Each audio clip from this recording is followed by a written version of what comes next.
안녕하세요, 책소리입니다. 오늘은 어떻게 민주주의는 무너지는가 라는 책을 소개해 보려고 해요.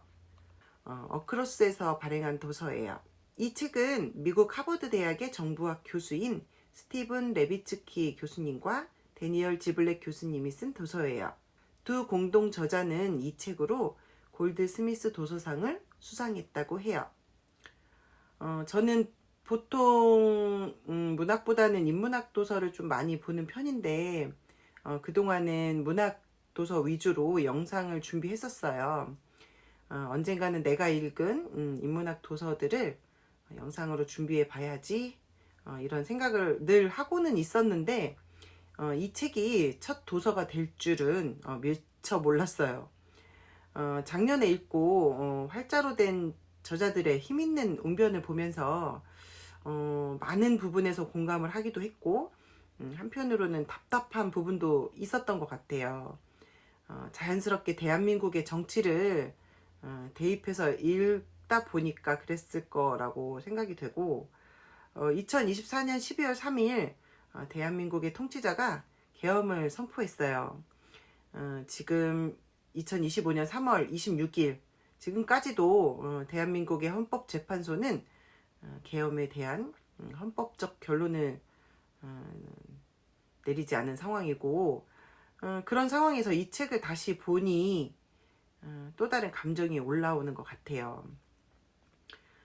내가 어느 정당을 지지하고 어느 정치인의 정책에 지지 의사를 가지고 있는지 뭐 의견이 다를 수는 있죠. 하지만 궁극적으로 우리는 우리의 나라 대한민국이 민주주의 국가이기를 바란다는 그런 공통된 소망이 있을 것이라는 생각을 하고 있기 때문에 대한민국의 정치인들, 고위공직자들 그리고 일반 시민들까지 이 책은 꼭 읽어야 할 책이다라는 생각을 하고 있고 계엄을 어쨌든 겪었기 때문에 정말 할 말이 많은 책이라고 생각이 돼요.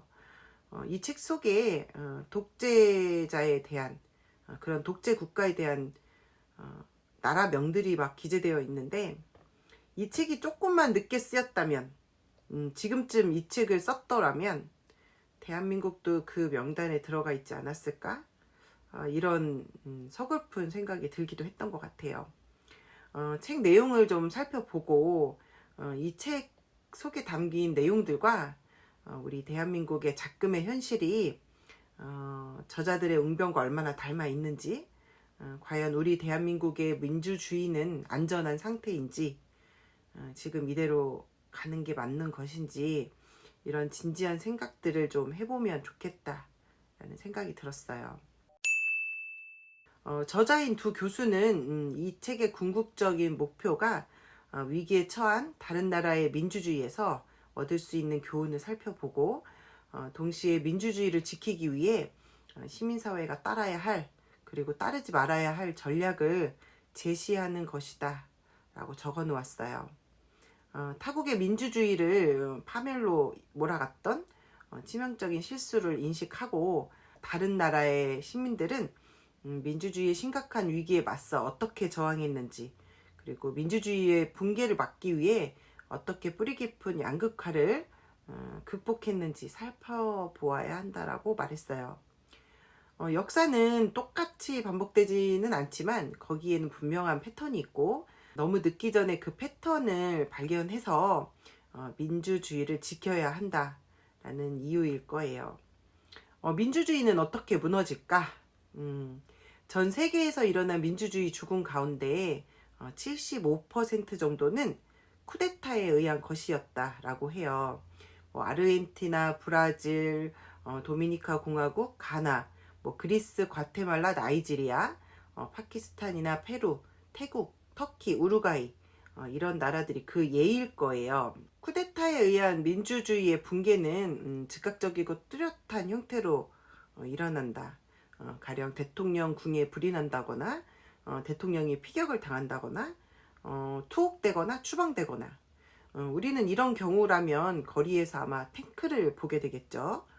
하지만 오늘날의 민주주의 붕괴는 파시즘 공산주의나 군부 통치와 같은 그런 노골적인 형태가 아니라 선출된 지도자의 손에서 이루어진다라고 해요.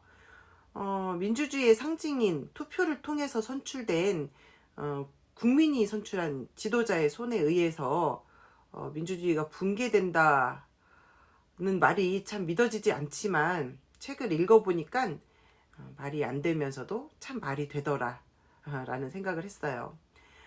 베네수엘라의 우고 차베스라는 인물이 있는데 이 사람은 원래 부패 정권에 맞서 싸운 정치 아웃사이더예요. 베네수엘라는 원래 그 석유 자원이 풍부한 나라인데 석유 자원을 가난한 이들의 그 삶을 개선하는 그런 진정한 민주주의를 건설하겠다라고 약속을 했어요. 기성 정치에서 뭐 무시와 학대를 받았다고 느낀 많은 베네수엘라 국민들의 분노를 이용한 것인데 바리나스 주의 한 여성은 그런 말을 했대요. 베네수엘라의 민주주의는 감염됐다. 차베스야말로 우리의 유일한 항생제다. 이렇게요. 차베스는 이렇게 많은 시민들의 지지를 등에 업고 1998년 대통령으로 선임이 되었는데 초반에 민주적인 헌법 그리고 차베스 정권의 정통성을 강화했다고 해요. 하지만 어디나 반대 세력이 있게 마련이잖아요. 그래서 차베스는 그 반대 세력을 향해서 독재 행보를 시작해요. 정치인들의 블랙리스트를 만든다거나 언론을 폐쇄하고 야당 인사와 판사, 비우호적인 언론인들을 체포하거나 추방을 시켰어요. 그리고 대통령 임기 제한을 철폐함으로써 영구 집권을 위한 발판을 마련했어요. 그렇게 베네수엘라는 잠재적 독재자에 의해서 독재 국가가 되었다.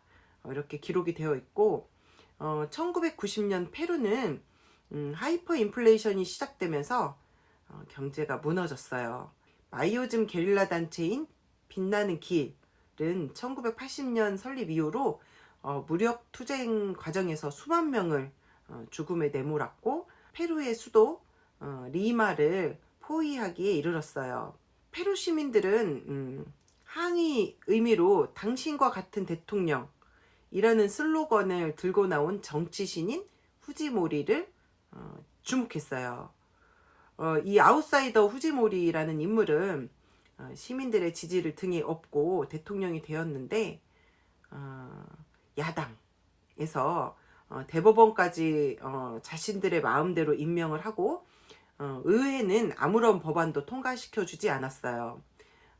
후지모리는 야당의 정당 대표들과 협상을 해서 이런 문제들을 해결해야 함에도 불구하고 그런 협상 대신 경쟁자들을 향해서 놀고 먹는 사기꾼, 비열한 인간들, 악당 이렇게 극단적인 표현을 하면서 끝내 그들을 잡아들이기 위해서 교도소의 공간을 확보하기 위해서 기존에 이제 수감되어 있던 수용자 수천을 석방했어요.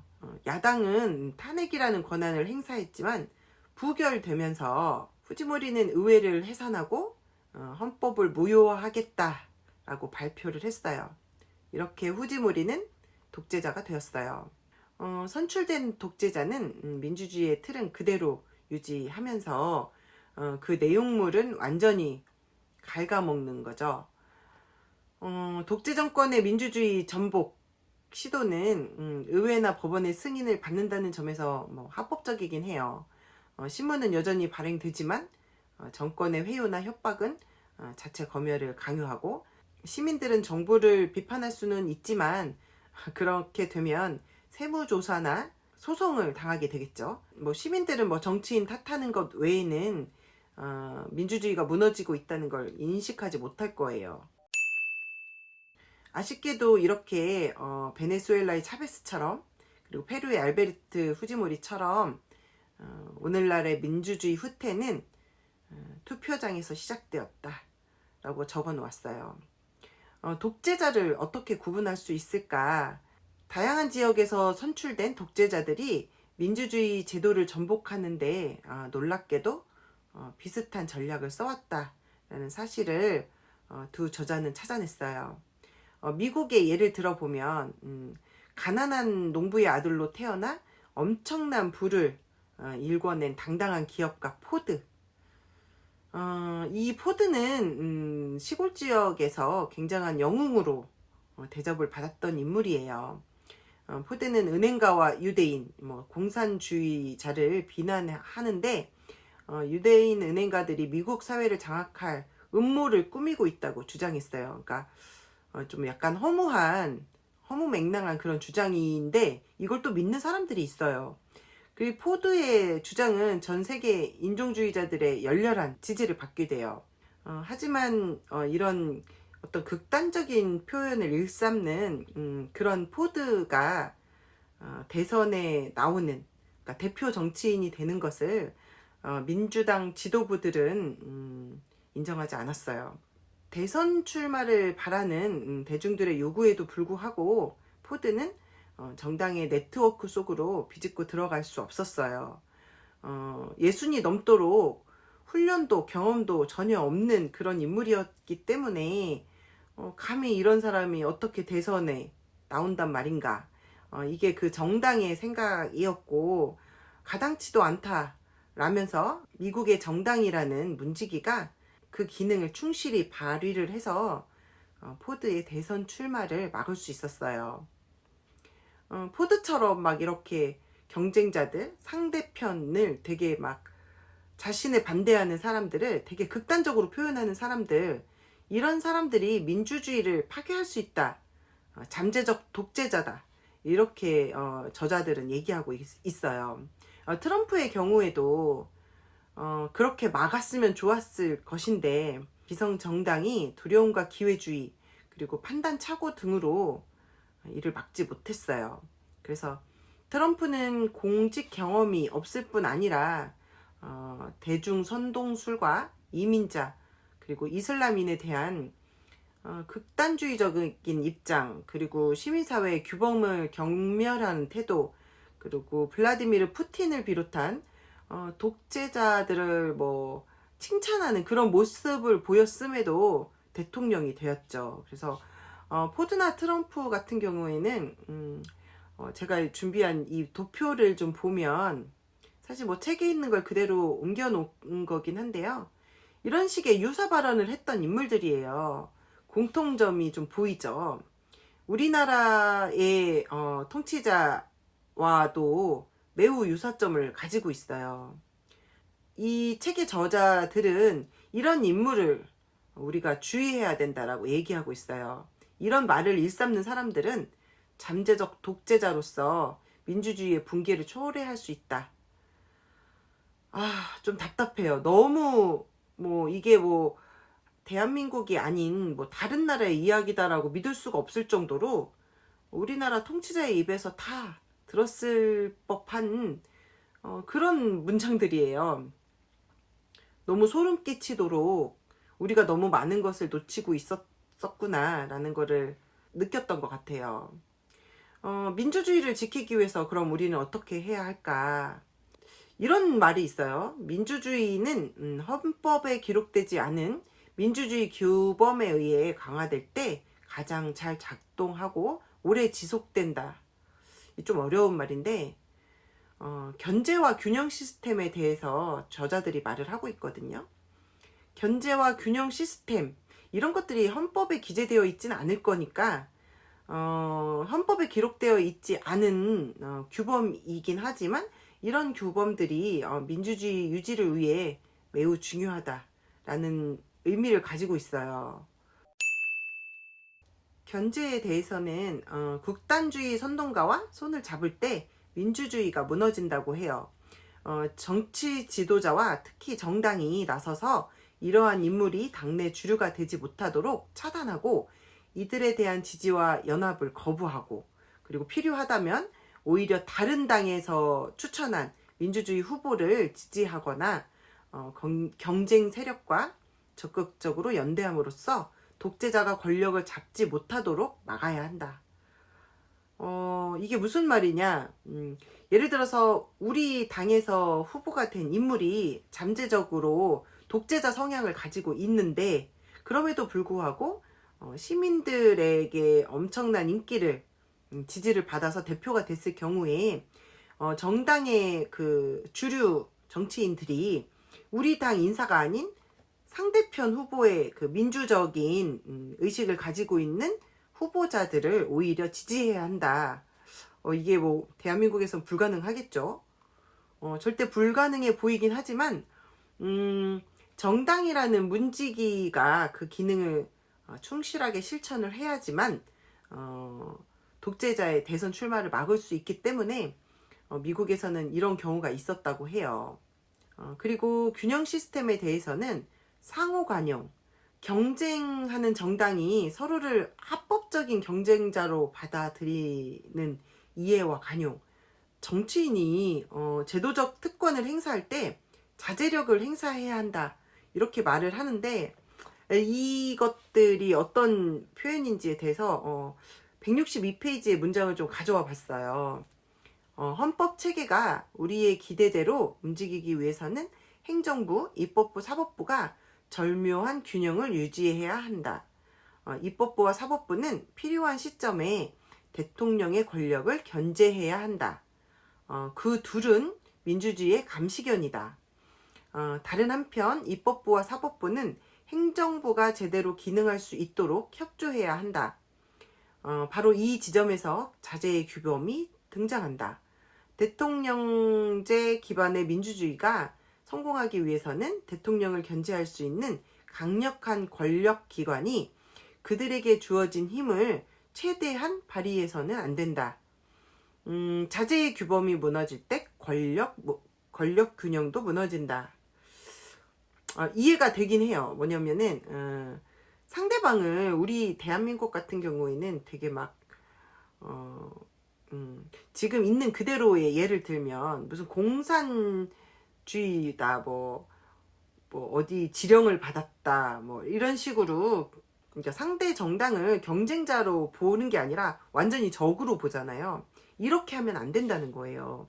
이런 사람은 위험한 사람이라는 거예요. 그래서 상대편의 정당을 경쟁자로 봐야 하고, 그리고 자신들이 가지고 있는 권력을 최대한 신중하게 사용해라 라는 거예요. 그러니까 대통령제인 대한민국에서 대통령이 무언가를 하려고 할 때 가능하면은 협력을 해주고, 그렇지 않을 경우에 어떤 법적으로 문제가 없는 권한을 행사하더라도 신중하게 그것들을 행사해야 한다 라는 의미를 가지고 있고, 163페이지에는 이런 문장이 있어요. 견제와 균형 시스템이 유지되기 위해서는 권력기관이 그들에게 주어진 제도적 특권을 신중하게 사용해야 한다. 아무런 제약 없이 힘을 행사할 때 민주주의는 위험에 빠진다. 권력기관이 이러한 권한을 무기로 사용할 때 의회는 마비되고 정부는 기능을 멈춘다. 272페이지에 이런 표현이 있어요. 상대당처럼 싸워야 한다는 생각은 착각에 불과하다. 오히려 전제주의가 등장할 가능성을 높여주기 때문이다. 이러한 전략은 중도 진영의 집결을 돕는 역할을 할 뿐이고, 야당의 지지도를 떨어뜨린다. 그리고 친정부 세력을 더욱 지지하게 만드는 결론을 초래하고, 이런 국면은 웬만해선 해피엔딩으로 끝날 수 없다. 장기적으로 바라보고 인내하고 힘든 양보를 선택해야 한다. 서로 간의 차이점을 잠시나마 접어두자는 의미다. 저 이 말에 너무 공감해요. 여당이든 야당이든 격한 발언을 하고 극단적인 언사를 일삼는 정치인을 경계해야 된다. 그런 사람들이 이 내적으로 독재자의 그런 잠재의식을 가지고 있다. 이 책이 내내 그런 얘기를 하고 있는 거니까 그런 것들을 경계하고 우리는 지향해야 한다. 옛말에 누울 자리를 보고 다리를 뻗어라, 뭐 이런 얘기가 있어요. 뭔가 믿는 구석이 있어야지 다리도 뻗는 거죠.